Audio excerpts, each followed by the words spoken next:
Open your legs, I will only stop when my child is in your womb. 70 years, rancher to the giant mail-order bride. Magnolia Harsted's massive hands gripped the boulder she was trying to move when she felt him behind her. Silas Thornwood, the rancher whose telegram had been brutally honest. I need a woman strong enough to work this land and bear my children. I will not stop until my seed takes root in your womb. At 6'2" and broad as any man, she'd been called a giant, a freak, unwomanly by every suitor back east. But this Montana rancher had specifically requested her size, her strength, her capability.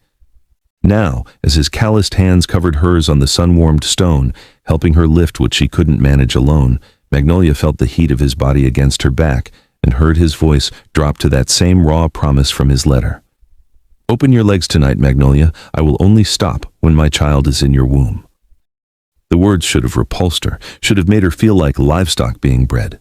But instead, this giant mail-order bride felt something dangerous unfurl in her chest, because unlike every other man who'd recoiled from her size, Silas Thornwood pulled her closer, his strength matching hers, his need for her as primal as the Montana wilderness surrounding them. Together, they heaved the boulder aside. It rolled away with a dull thud that echoed across the ranch yard, and Magnolia stumbled backward into Silas's chest. His arms steadied her immediately, and she felt the iron strength in them, the kind of power that came from decades of breaking horses and wrestling cattle. She should have stepped away, should have remembered her place as the mail-order bride who'd arrived just 3 days ago, but his hands lingered on her waist, burning through the thin fabric of her work dress, and when she turned to face him, the look in his eyes made her breath catch in her throat. You don't have to prove anything to me, Silas said quietly. His face was weathered from sun and wind, handsome in that rugged way that made her stomach flip. I already know what you're capable of. Do you? Magnolia's voice came out rougher than she intended, because Philadelphia told me I was incapable of being a real woman, that my size made me. Philadelphia was full of fools. His thumb traced the curve of her jaw, and she hated how she leaned into that touch like a starving woman offered bread.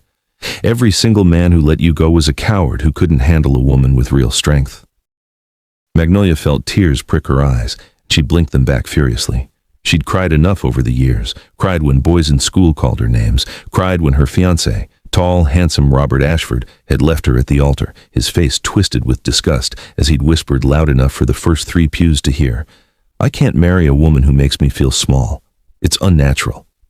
I'm not fragile, she said, lifting her chin. I don't need gentle words or careful handling. Good. Silas's smile was slow, predatory. Because I don't have gentle in me, Magnolia. Not when it comes to what I want, and I want you carrying my child by spring. The bluntness should have offended her, should have made her feel reduced to nothing more than a breeding mare. But there was something in the way he looked at her, not at her body as an object, but at her whole self as something precious and necessary, that made her pulse race. Why me? She whispered.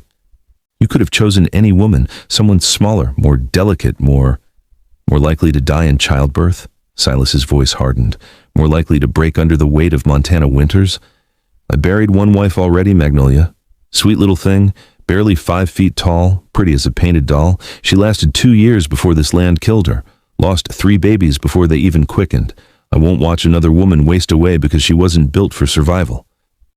His hands tightened on her waist, pulling her flush against him, and Magnolia gasped at the solid heat of his body.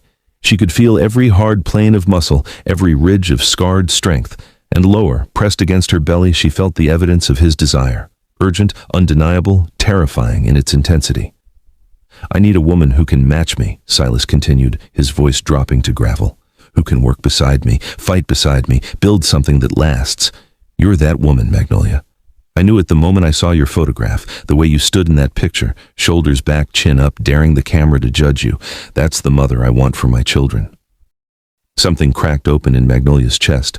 All her life she'd been too much, too tall, too broad, too strong, too loud, too ambitious. Every man who'd courted her had tried to shrink her down, to make her apologize for the space she took up in the world.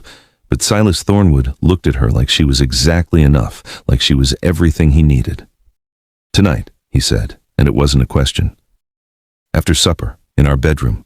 I meant what I wrote in that telegram, Magnolia. I will not stop until my child grows in your womb. Her throat went dry. Their bedroom. He'd given her the master bedroom on her first night here, moved his things in without asking permission, as if her acceptance of his proposal meant acceptance of everything that came with it.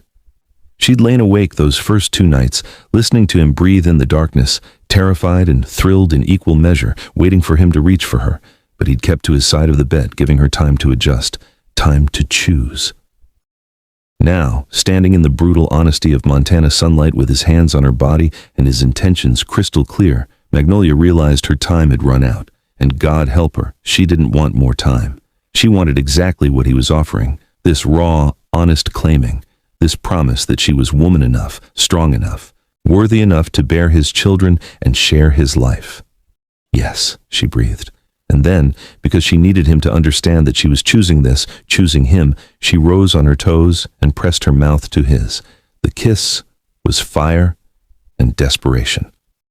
Silas groaned against her lips, one hand fisting in her hair while the other splayed across her lower back, pressing her impossibly closer. Magnolia had been kissed before, chaste, apologetic kisses from men who seemed embarrassed to want her. But this was different. This was a man who kissed like he meant to devour her, to claim every inch of her, to make absolutely certain she understood what she'd agreed to. When they finally broke apart, both breathing hard, Silas rested his forehead against hers. "Tonight," he repeated, "and every night after until you're swollen with my baby." Magnolia nodded, unable to form words. Her whole body felt electrified, alive in a way she'd never experienced. But as Silas stepped back, his eyes dark with promise, she caught movement in the corner of her vision. Someone was watching from the barn, a tall, thin man with a face twisted in calculation and rage. "Who is that?" she asked. Silas followed her gaze and his jaw tightened. "Cornelius Thornwood, my nephew. He's been circling this ranch like a vulture for 5 years, waiting for me to die so he can inherit everything." His voice dropped to something dangerous. "That's why I need an heir, Magnolia. If I die without a legitimate child, everything I've built, this land, this legacy, goes to that whiskey-soaked wastrel. I'll burn it all to ash before I let that happen." The weight of what he was asking her, what she'd agreed to, settled over Magnolia like a physical thing. She wasn't just his mail-order bride. She was his last chance, his final gamble against time and death, and the nephew who wanted him to fail. And suddenly, the urgency in his telegram made perfect sense. He wasn't just asking her to bear his children, he was asking her to save everything he'd spent his life building. "How long do we have?" she asked quietly. Silas's smile was grim. "My lawyer says I have 6 months to produce a legitimate heir, or Cornelius can contest the will on grounds that I'm too old to manage the ranch myself." 6 months, Magnolia. That's why I can't afford to be gentle, why I can't afford to wait. 6 months to conceive, carry, and prove she was pregnant. 6 months to become the wife, the mother, the legacy this ranch needed. The enormity of it should have terrified her. Instead, Magnolia felt something fierce and determined rise in her chest. She'd spent 28 years being told she was too much, not enough, wrong in every way that mattered. But here, in this brutal Montana wilderness, a man was asking her to be exactly what she was, strong, capable, built for survival. "Then we don't wait," she said firmly. "Tonight, and every night after, until your child, our child, makes certain that nephew of yours never touches this land." The look Silas gave her was pure hunger, mixed with something deeper, something that looked dangerously like respect, like partnership, like the beginning of something neither of them had expected when they'd agreed to this arrangement. But as they walked back toward the house, Magnolia couldn't shake the feeling of Cornelius's eyes boring into her back, couldn't forget the twisted rage on his face, and she wondered, not for the first time, what a desperate man might do to protect an inheritance he believed was rightfully his. The sun had set hours ago, and now Magnolia stood in the master bedroom, her hands shaking as she unpinned her hair. The mirror showed a woman she barely recognized, flushed cheeks, wide eyes, lips still swollen from that afternoon kiss. Downstairs, she could hear Silas moving through the house, checking locks, banking the fire. The familiar sounds of a man securing his home for the night. But tonight was different. Tonight, he would come upstairs. Tonight, the arrangement they'd made through telegraph wires and desperate letters would become flesh and blood reality. She'd changed into the nightgown Mrs. Jessup had left on the bed. Plain white cotton, nothing fancy, but clean and soft. It hung loose on her frame, and Magnolia hated how it made her look even larger, even more ungainly. She'd spent her whole life trying to take up less space, to somehow shrink the body that refused to cooperate with what the world expected of women. But Silas had chosen her specifically for this body, had written in that telegram that he needed her strength, her size, her capability. The thought should have been comforting. Instead, it terrified her. What if Philadelphia had been right? What if the doctors who'd examined her after Robert's abandonment had been telling the truth when they said her body was malformed, incapable of carrying a child to term? What if she failed Silas the same way she'd failed every other person who'd ever expected anything from her? The bedroom door opened, and Silas stepped inside. He'd washed up. His hair was damp, his face freshly shaved, and he'd changed into clean denims and an unbuttoned work shirt that showed the muscled planes of his chest. At 42, he was in his prime, all raw masculine power and controlled strength, and the way he looked at her like she was water in the desert made Magnolia's mouth go dry. "You're thinking too much," he said quietly, closing the door behind him. "I can see it in your face, all those doubts crowding in." Magnolia's voice cracked. She cleared her throat and tried again. "What if I can't give you what you need? What if your body is perfect?" Silas crossed the room in 3 strides, and suddenly his hands were on her shoulders, solid and warm and certain. "Every inch of you is exactly what I asked for, what I need. Stop letting Philadelphia's poison live in your head." "It's not poison if it's true," she whispered. The doctors were wrong." His thumbs traced her collarbones through the thin nightgown, and she shivered. "You want to know how I know? Because I've spent 3 days watching you work. Watching you lift things that would break most men, watching you handle frightened horses and stubborn cattle like you were born to it. Your body isn't broken, Magnolia. It's built for survival, built for this land, built to carry my children and raise them strong." Tears spilled down her cheeks before she could stop them. "You don't know that. You can't promise." "I can promise that we'll try." Silas's voice gentled, and he wiped her tears away with calloused thumbs. "I can promise that I won't give up on you, won't turn away from you, won't make you feel less than worthy just because conception takes time. But Magnolia, you need to understand something." His hands framed her face, forcing her to meet his eyes. "I meant what I said this afternoon. I will not stop until my child is in your womb. That might mean tonight. That might mean 100 nights. But I will keep trying, keep claiming you, keep planting my seed until it takes root. And I need to know, right now, before we start this, that you can handle that kind of intensity, that kind of single-minded determination." Magnolia's breath came in short gasps. The rawness of his words, the absolute certainty in his voice, sent heat flooding through her body. She'd never been wanted like this, never been pursued with this kind of primal focus. Robert had approached their engagement bed like it was a duty, something to be endured, but Silas spoke of claiming her like it was his singular purpose, his reason for breathing. "I can handle it," she said, and was surprised by the steadiness in her voice. "I'm stronger than you think." "I know exactly how strong you are." Silas's smile was slow, dangerous. "That's why I chose you. Now, take off that nightgown. I want to see what's mine." The command should have felt degrading, should have made her feel like property, like livestock being inspected before purchase. But the heat in Silas's eyes wasn't cold calculation, it was hunger, pure, undisguised wanting. And when Magnolia's shaking hands reached for the hem of her nightgown, when she pulled it over her head and stood before him completely bare, the sound that escaped his throat was somewhere between a groan and a prayer. "God Almighty," he breathed, "you're magnificent." No one had ever called her magnificent. Beautiful, maybe, in that backhanded way that implied she'd be prettier if she were smaller. Striking, occasionally, which always felt like a polite word for strange. But magnificent, that was a word for mountains, for storms, for forces of nature. And the way Silas looked at her, his eyes traveling over every curve and plane and angle of her body, made her feel exactly that powerful. "Come here," he said, his voice rough with need.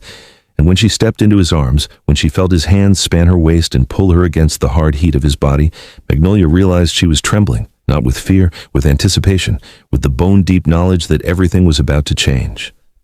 Silas kissed her slowly this time, thoroughly, like he had all the time in the world despite the urgency thrumming between them.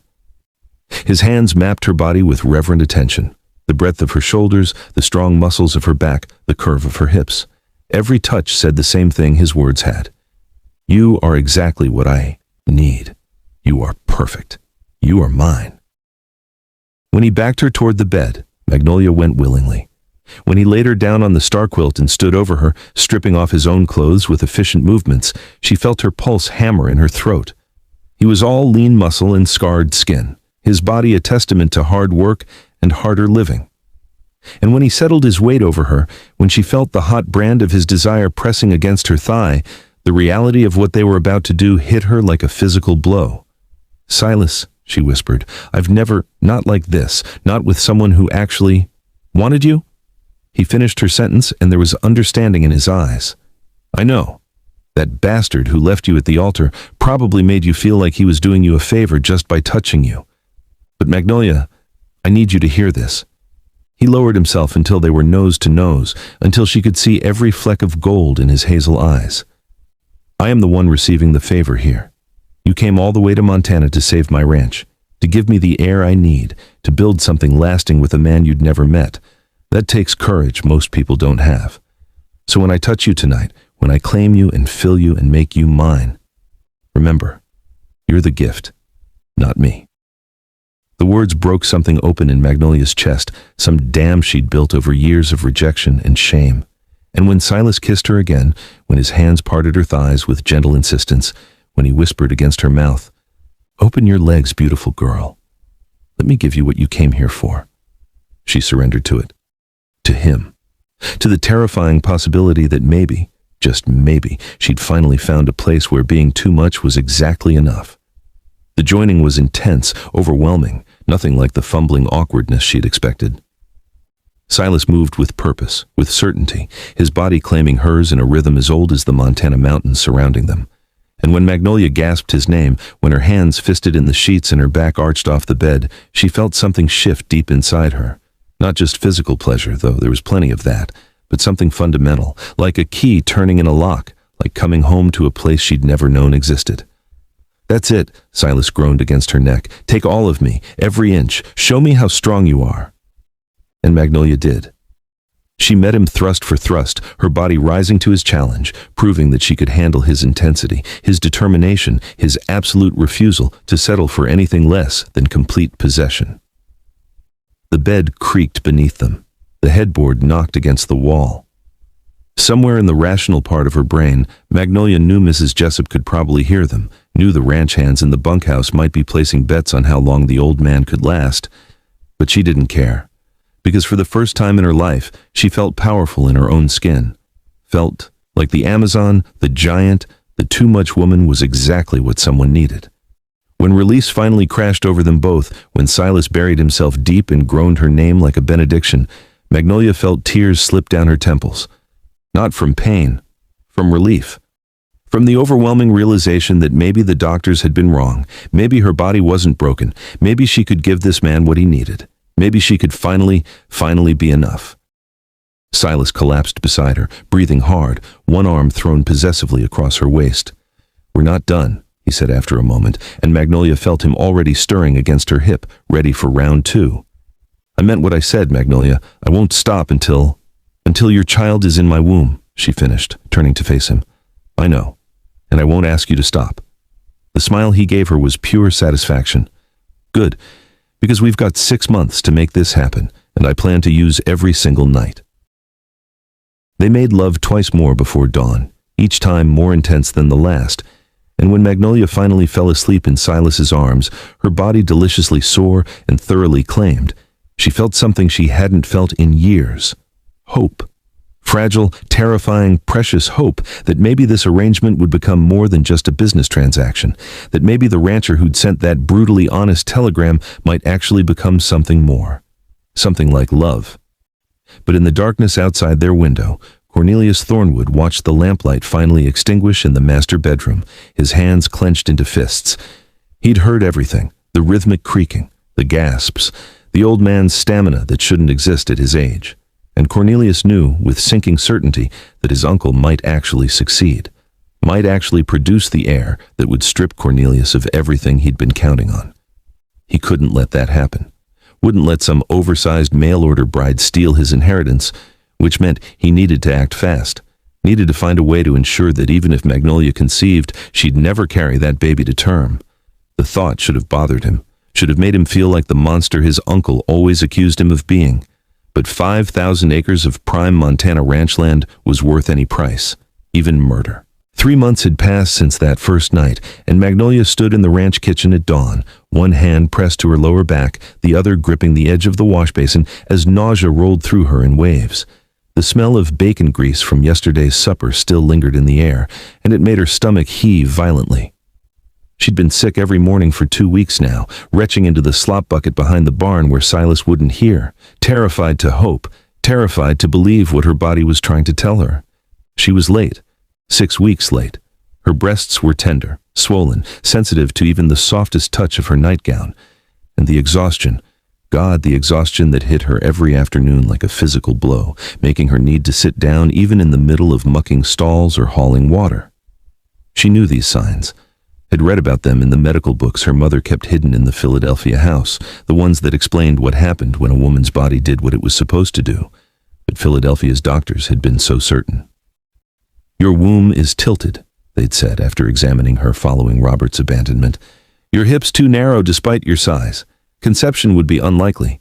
Carrying to term nearly impossible. You should prepare yourself, Miss Harstead, for a life without children." She'd believed them, had built her entire understanding of herself around that diagnosis. And now her body was betraying everything she thought she knew, and the hope rising in her chest felt more dangerous than any threat Cornelius Thornwood could pose. The kitchen door creaked open, and Silas stepped inside, his hair wet from washing at the pump, his shirt clinging to his broad shoulders. 3 months of marriage had made him familiar. The way he moved through morning routines, the sound of his boots on the floorboards, the particular rough gentleness of his hands when he touched her in the darkness. But familiarity hadn't dimmed the intensity between them. If anything, it had grown stronger. Every night, true to his word, Silas claimed her with single-minded determination. Some nights were tender, almost reverent. Others were raw and desperate, both of them aware of time slipping away, of Cornelius circling closer, of the 6-month deadline approaching like a noose tightening around their necks. "You're pale," Silas said immediately, crossing to her. His hands framed her face, tilting it toward the weak morning light streaming through the window. "Are you sick? Should I send for the doctor?" "No," Magnolia's voice came out sharper than intended. "No doctors." Silas's eyes narrowed. He was too observant, had spent 3 months learning to read every shift in her expression, every tension in her body. "Maggie, what aren't you telling me?" The nickname still made her chest warm. He was the only person who'd ever shortened her name with affection rather than mockery. But right now, with her secret sitting heavy in, her belly in terror making her hands shake, she couldn't meet his eyes. "I'm late," she whispered, 6 weeks late, and I've been sick every morning, and I'm so tired I can barely stand by afternoon. But I can't. I won't let myself believe it's real until I'm certain, because if I'm wrong, if it's just my body playing tricks again... Silas's hands dropped to her waist, then lower, splaying across her belly with reverent care. "You're pregnant. You don't know that. The doctor said. The doctors were fools." His voice was rough with emotion. "I can see it in your face, Maggie, in the way you're carrying yourself, in the glow of your skin. You're carrying my child." Magnolia felt tears spill over, hot and fast. What if I lose it? What if I make it to 3 months and then my body fails like they said it would? What if I can't? Then we try again. Silas pulled her against his chest, and she felt his heart hammering beneath her cheek. "But Maggie, you need to hear me. I don't believe you're going to fail. I believe your body is doing exactly what it was built to do, and in 6 months, we're going to hold our baby and prove every single person who doubted you wrong." The certainty in his voice made her want to believe, made her want to surrender to the terrifying hope blooming in her chest. But before she could respond, before she could tell him about the flutter she thought she'd felt low in her belly last night, the sound of horses approaching made them both tense. Silas released her immediately, his hand dropping to the rifle he kept mounted by the kitchen door. "Stay inside," he ordered, already moving toward the front of the house. But Magnolia followed him to the window, her heart sinking as she recognized the 3 riders. Cornelius Thornwood sat tall in his saddle, flanked by 2 men she'd never seen before, one wearing a doctor's bag, the other carrying a leather satchel that marked him as a lawyer. "He knows," Magnolia breathed. "Somehow he knows." Silas's jaw tightened. "Then we deal with it, together." They stepped onto the porch as Cornelius dismounted with theatrical slowness, his smile sharp enough to cut. 3 months of watching and waiting had turned him gaunt, desperate. His expensive suit hung loose on his frame, and his eyes had the fevered brightness of a man who'd been drinking his breakfast. "Uncle Silas," he called out, spreading his arms in mock warmth, "and the lovely bride. How domestic you both look. How hopeful." "State your business or get off my land," Silas growled. "Business?" Cornelius's laugh was ugly. "I'm here as concerned family, Uncle. Concerned about your health, your capacity. The whole territory has been talking about your vigorous nightly activities with your giant bride here. But talk is cheap. Performance is what matters. And I've brought Dr. Whitmore and lawyer Garrett to verify whether you've actually managed to fulfill the terms of your ridiculous will." The doctor dismounted, a thin man with cold eyes and colder hands. "Mr. Thornwood, if your wife is indeed with child, a simple examination would confirm. No one is examining my wife." Silas's voice dropped to something dangerous, and Magnolia saw his hand tighten on the rifle. "You have her word. You have mine. That's all the verification you're getting." "But is she actually pregnant?" Cornelius pressed, stepping closer. "Or is this just desperate hope from a desperate old man? Because by my calculations, Uncle, you have exactly 3 months left to produce a living heir. 3 months before this ranch becomes mine by default. And forgive me if I'm skeptical that your mail-order Amazon has actually conceived, given that proper Philadelphia doctors declared her barren." The words hit Magnolia like a physical blow. She felt the blood drain from her face, felt her knees go weak. How did he know? How could he possibly know about Philadelphia, about the doctors, about the diagnosis that had shaped her entire understanding of herself? "I did my research," Cornelius continued, seeing her reaction. "Did you think I wouldn't investigate the woman my uncle imported to steal my inheritance? I know everything, Miss Harstead. Or should I say Mrs. Thornwood? Though for how much longer, I wonder. I know about Robert Ashford, about the humiliation at the altar, about the medical examination afterward that confirmed what everyone already suspected. You're not built for childbearing. You're built for hard labor, for working like a man. But carrying a baby?" He shook his head in mock sympathy. "That requires delicacy. Feminine qualities you simply don't possess." Silas moved like lightning. One moment he was on the porch, the next he had Cornelius by the throat, the rifle barrel pressed under his nephew's chin. "Apologize to my wife." "Or what?" Cornelius wheezed, but there was triumph in his eyes. "You'll shoot me? In front of witnesses?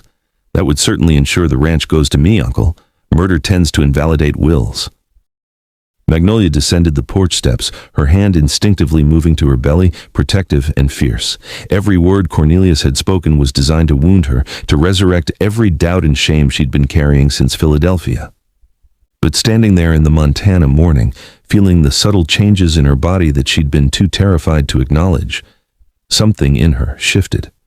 She'd spent 28 years believing she was broken, believing her body was wrong, inadequate, incapable of the most fundamental female function. But Silas had spent 3 months showing her different, 3 months claiming her with absolute certainty that she could give him what he needed. And now, with life possibly growing inside her, Magnolia made a choice. She chose to believe her body, to trust what it was telling her, to stand in her truth even if it terrified her. "I'm carrying Silas's child," she said clearly, her voice ringing across the ranch yard. "I'm 6 weeks late. I'm sick every morning. My body is changing in ways that can only mean one thing. And in 6 months, when I deliver a healthy baby, you'll never touch this land." The silence that followed was deafening. Then, Dr. Whitmore cleared his throat. "Mrs. Thornwood, I would need to conduct a thorough examination to verify. You're not touching her." Silas released Cornelius, but didn't lower the rifle. "My wife has spoken. I've spoken. If you need more proof than that, you can wait 6 months like everyone else." Cornelius straightened his collar, his face mottled with rage. "This isn't over. When she loses that baby, if she's even actually pregnant, when her defective body fails the way Philadelphia predicted, I'll be there to claim what's rightfully mine. Get off my land." Each word from Silas was a separate threat, and even Cornelius had enough self-preservation to recognize genuine danger when he heard it. As the 3 men mounted their horses and rode away, leaving dust and implied threats in their wake, Magnolia felt Silas's arm come around her waist, pulling her against his side. They stood there together, watching until the riders disappeared over the ridge, and then Silas turned her to face him. "He's going to try something," Magnolia said quietly. He's too desperate, too close to losing everything. Whatever he does next will be dangerous. Let him try. Silas's hand covered hers where it still rested protectively on her belly. We're stronger than he is. You're stronger than he is, and I will burn this entire ranch to the ground before I let him hurt you or our baby. Magnolia looked up at this man she'd married sight unseen, this rancher who'd sent her a brutally honest telegram and then spent 3 months proving that his intensity came from passion rather than cruelty. Somewhere along the way, between that first night and this morning's confrontation, the arrangement had shifted into something real, something that looked dangerously like love. I'm scared, she admitted, not of Cornelius, of failing you, of my body betraying. Your body is perfect. Silas kissed her forehead, her cheeks, her mouth. And even if, God forbid, something happens, even if we lose this baby, we keep trying, we keep fighting, we don't give up. That's what being Montana timber means, Maggie. We bend in the storms, but we don't break. And standing there in the morning light, Magnolia felt something settle in her chest, a certainty that matched Silas's own. Whatever came next, whether Cornelius's threats escalated, whether her body proved Philadelphia right or wrong, whether the next 6 months brought triumph or heartbreak, she wouldn't face it alone. She had a partner, a husband, a man who looked at her giant frame and saw strength instead of defect. That was worth fighting for, worth risking everything for. And if Cornelius Thornwood thought he could steal it away, he was about to learn exactly how fierce a Montana mama bear could be. Spring came to Montana territory like a promise fulfilled, painting the endless landscape in gold and green while snow still clung to the distant mountain peaks. Magnolia Thornwood stood at the bedroom window, one hand pressed to her swollen belly where their daughter, because somehow she knew it was a daughter, kicked with enthusiastic strength. 8.5 months had passed since that confrontation with Cornelius, 8.5 months of growing larger while the threats grew quieter, but more dangerous. The pregnancy had been difficult. Not in the ways Philadelphia predicted. Her body had embraced this new life with stubborn determination, growing strong rather than fragile, but in the constant vigilance required to keep herself and the baby safe. Cornelius had tried everything. Poisoned feed that killed 3 horses before Silas discovered it. An accidental stampede that nearly trampled Magnolia while she was hanging laundry. Mysterious fires that consumed the hay barn and came dangerously close to the main house. Each attack was designed to look like misfortune, like the harsh realities of ranch life. But Magnolia and Silas knew better. Now, with her due date days away and Cornelius's 6-month deadline long past, the attacks had stopped. The silence was somehow more terrifying than the violence had been, because they both knew Cornelius Thornwood was planning something final, something that would either secure his inheritance or destroy him trying. A contraction rippled through Magnolia's belly, strong enough to make her gasp and grip the windowsill. Not the first today. They'd been coming since dawn, irregular but insistent, her body preparing for the battle ahead. She should tell Silas, should send for Mrs. Jessup and the midwife Ayanna, who'd been staying in the guest room this past week. But something kept her silent, some instinct that whispered danger was coming, and she needed to be ready to fight rather than vulnerable in childbed. The sound of breaking glass downstairs confirmed her instinct. Magnolia moved as quickly as her swollen body allowed, reaching for the loaded pistol Silas had insisted she keep within arm's reach at all times. Another contraction hit halfway down the stairs and she had to pause, breathing through the pain, one hand on her belly and the other gripping the weapon. In the front parlor, Cornelius Thornwood stood amid shattered window glass, a revolver in his hand and madness in his eyes. He was gaunt to the point of skeletal, his expensive suit hanging on his frame like a scarecrow's clothes. 3 months of watching his inheritance slip away had broken something fundamental in him. "Where's my uncle?" he demanded, the gun shaking in his grip. "In the north pasture," Magnolia lied, though Silas was actually in the barn not 50 yards away, checking the spring calves. "Liar." Cornelius's laugh was unhinged. "You think I'm stupid? I've been watching this house for weeks. I know his patterns. I know he never leaves you alone this close to your time. So where is he really?" Another contraction gripped Magnolia, stronger this time, and she couldn't quite hide the pain that flashed across her face. Cornelius's eyes widened, then narrowed with calculation. "You're in labor," he breathed. "That's why you're alone. He went to get the midwife, which means..." His smile was terrible. "Which means I have you exactly where I want you, helpless, vulnerable, about to give birth to the heir that steals everything from me." Magnolia raised the pistol with both hands, her arms steady despite the contraction still rippling through her. Get out of this house, Cornelius, while you still can. Or what? You'll shoot me. He took a step closer. You're about to have a baby, you oversized freak. You can barely stand. You think you can... The gunshot was deafening in the enclosed space. Magnolia's bullet took a chunk out of the doorframe 6 inches from Cornelius's head, close enough that he felt the heat of its passage. His face went white. The next one goes through your skull, Magnolia said quietly. I'm a giant, remember? Strong enough to handle recoil even in labor. Strong enough to defend what's mine. Now get out, or I'll make sure the only inheritance you get is a pine box. For a moment, Cornelius stood frozen, his own weapon still pointed vaguely in her direction. Then, his face twisted, with rage and desperation, and Magnolia saw him make his choice. Saw his finger tighten on the trigger, saw the exact moment he decided that if he couldn't have the ranch, no one would. Time seemed to slow. Magnolia's finger was already squeezing her own trigger when the barn door exploded open and Silas came through it like an avenging angel, his rifle raised. The 2 shots, hers and Silas's, came so close together they sounded like one. Cornelius's revolver flew from his hand, his shoulder and knee erupting in blood where their bullets found him. He went down screaming, writhing on the parlor floor among the broken glass. Silas was beside Magnolia in seconds, taking the pistol from her shaking hands, his eyes wild with fear and fury. Are you hurt?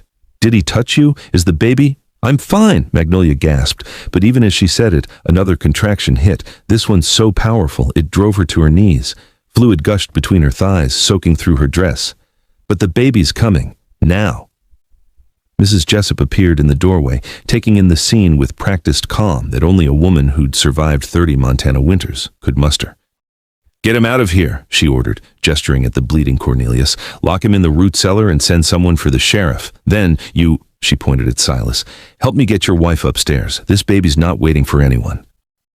The next hours were pain and effort and the primal work of bringing life into the world. Magnolia labored with the same fierce determination she brought to Tedu. Everything else, her strong body doing what Philadelphia had sworn, was impossible. Silas stayed beside her the entire time, letting her crush his hands during contractions, whispering encouragement and love and promises about their future. When their daughter finally emerged with a lusty cry that rattled the window panes, when Ayanna placed the squalling perfect baby on Magnolia's chest, the sound that escaped Silas was somewhere between a laugh and a sob. She's here, he whispered, touching their daughter's tiny hand with reverent fingers. Our girl, our heir, our everything. Magnolia looked down at the baby, impossibly small, impossibly perfect, with a shock of dark hair and lungs that promised she'd inherited both parents' stubborn will, and felt something complete inside her. All the years of being told she was wrong, broken, too much, all of it vanished in the face of this tiny miracle. Her body had done exactly what it was built to do, had proven Philadelphia wrong, had given Silas his heir and secured the ranch and created something more precious than any inheritance. Rebecca, Magnolia said, remembering the name they'd chosen together. Rebecca Magnolia Thornwood, so she knows she comes from strength. Silas kissed his wife's forehead, then his daughter's, his weathered face wet with tears. Montana timber, he agreed. Both of you, my whole heart. 2 weeks later, when the sheriff finally arrived to collect Cornelius, who'd sung like a canary about every attempt on their lives once infection set into his wounds, and he realized he was facing the gallows, Silas stood on the porch, with Rebecca sleeping against his shoulder. The lawyer who'd accompanied Cornelius on that fateful morning visit appeared as well, this time bearing documents that officially recognized Rebecca as legitimate heir to the Thornwood Ranch. Your nephew has confessed to attempted murder, arson, and conspiracy, the sheriff said, tipping his hat respectfully. He'll hang most likely, or spend the rest of his life in territorial prison. Silas felt no satisfaction in his nephew's fate, only relief that the threat was finally ended. What happens to his claim on the ranch? Void, the lawyer confirmed. Your daughter's birth fulfilled all terms of your will. The ranch is secured for her and any future children you might have. Congratulations, Mr. Thornwood. You've won. But when Silas turned to find Magnolia standing in the doorway, her body still recovering from childbirth, but her eyes fierce and proud and full of love, he knew the truth. They'd both won. The giant mail-order bride and the desperate rancher had built something neither expected when they'd agreed to that brutally honest arrangement. They'd built a family, a legacy, a love that would outlast any threat Montana could throw at them. Magnolia crossed to them, taking Rebecca from Silas's arms and pressing her lips to their daughter's forehead. "Tell her," she said softly. "Tell our girl what she needs to know about where she comes from." Silas wrapped his arms around both of them, his wife and daughter, his entire world contained in this moment on a Montana porch. "You come from strength," he whispered to Rebecca, though she was too young to understand. From a mother who was told she was broken, but proved the whole world wrong. From a father who refused to give up even when time was running out.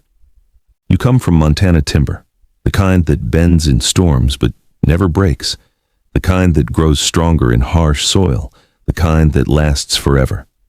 And there, surrounded by endless prairie and snow-capped mountains, with spring wind carrying the scent of sagebrush and possibility, the Thornwood family stood together.